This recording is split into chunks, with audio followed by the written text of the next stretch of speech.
and welcome to day number 8 already. We began our day today really early because we were set to leave the hotel at 8 o'clock. And of course, you still have to eat breakfast and get your stuff on the bus and all that kind of stuff. And so we raced down to the Dead Sea at 6 o'clock in the morning. Technically, it wasn't even open yet. We literally had to climb over a gate and race down a flight of stairs and then a ramp and then a flight of stairs and a ramp and down. And finally, as you can see here, we made it to the beach at the Dead Sea. And we had the entire thing all to ourselves, which was super unique and very appreciated. And so the technique for actually getting all of the benefits of the Dead Sea is to essentially float here in the water, get your skin nice and wet, then get out of the water, rub some mud on your skin, let it dry, and then go back into the sea and wash it all off. And of course, I'm making this video a couple days after this happened, after we did this, and I can say that my skin is still super soft, super wonderful after having this experience. So glad that we snuck down there and were able to have this experience before our day actually started. And so next we climbed back up all those stairs. Here is a beanbag that, for whatever reason, the hotel had so many beanbags. From the Dead Sea, we climbed up several thousand feet from about 1,400 feet below sea level to several thousand feet above sea level to Mount Nebo, and tradition states that this is the mountain that Moses climbed in order to see the promised land for the first and only time. Of course, he did not make it to the promised land. He pretty much saw it, passed away, and then was buried in the vicinity of Mount Nebo. At this site today, there is a church, relatively modern, that is actually built upon the foundations of an older Byzantine church. Essentially, the idea here is that once Constantine legalized Christianity in the 4th century AD, of course influenced by his mom Helena, a series of churches popped up commemorating these older traditions of these really special sites, including this site on Mount Nebo.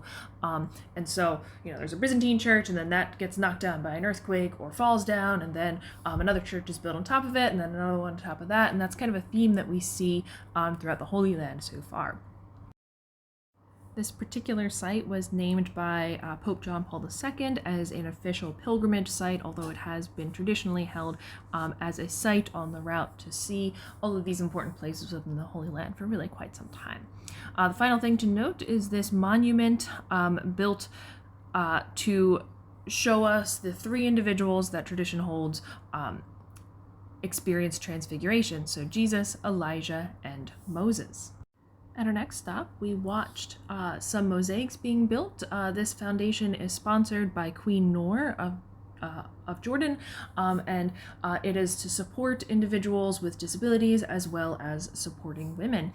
And so, as we can see here, the co-founder of this organization, he cuts the little rocks and then puts a temporary glue of flour and water, and then once the entire mosaic is done, which of course he draws the template, then it's flipped over and then cemented on a table or into a frame or whatever the final product is. Next, we drive down the mountain, and so along the way we're seeing Bedouin settlements, we are seeing different patches of agriculture, and I think we're going to be able to see the Dead Sea again, so really kind of scrubby desert type environment. Our next site was Madaba, and its claim to fame is housing this Mosaic map that was created in about 560 AD, so about 1,500-year-old map, and it's actually accurate of the entire Holy Land. We can see here that there is the Jordan River, the Dead Sea, and a couple other sites around. At last, just as the Israelites did thousands of years ago, we crossed over the Jordan River and into the Promised Land, or into Israel. And immediately, the culture and how the buildings look and just everything changed from Egypt and Jordan compared to Israel. And so, you start to see electric vehicles, you start to see people surfing and riding bikes and jogging, exercising, whatever. So really entirely different circumstances here in Israel compared to what our last site of the day was in Tel Aviv, specifically within the old Jaffa or Joppa portion. This is St. Peter's Church, which commemorates his dream, his vision to actually eat with the Gentiles, to kind of disregard some of the kosher rules that have been laid down since long before. Unlike most churches which face either towards Jerusalem or specifically east, this one purposely faces west as a symbol of Peter's kind of charting a new course, turning its back on the old Jewish ways and instead turning towards Christ. Thanks so much for watching, everyone.